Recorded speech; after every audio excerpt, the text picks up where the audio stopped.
सरत्या वर्षाला निरोप देताना आणि नवीन वर्षाचं स्वागत करण्यासाठी मोठ्या प्रमाणात पर्यटक रत्नागिरी जिल्ह्यामध्ये दाखल होतात। या कालावधीमध्ये इथे जिल्ह्यामध्ये सुव्यवस्था राखण्यासाठी पोलिसांकडून चोख बंदोबस्ताचं नियोजन केलेलं आहे।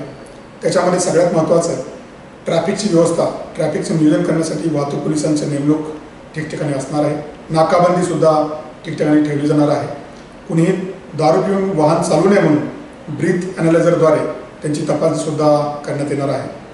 ज्या ठिकाणी गर्दी असते त्या ठिकाणी महिलांच्या बाबतीत कुठल्याही प्रकारचे गुन्हे होऊ नयेत म्हणून साध्या शब्दातील पोलीस, महिला पोलीस तैनात असणार आहेत आणि सातत्याने ते व्हिडिओग्राफीद्वारे तिथे नजर आपण ठेवणार आहोत। या कालखंडामध्ये आपल्याकडे बीच जिथे आहेत त्या ठिकाणी पर्यटक मोठ्या प्रमाणात गर्दी करतात आणि कुठेही दुर्घटना होऊ नये म्हणून आम्ही PA सिस्टीमद्वारे त्या सर्वांना मोठ्या आवाजामध्ये सर्वांना सुरक्षितेबाबत सूचना देत आहोत आणि काही ठिकाणी ग्रामपंचायत, नगरपरिषदा यांच्याकडे सुद्धा तशा प्रकारची व्यवस्था केलेली आहे।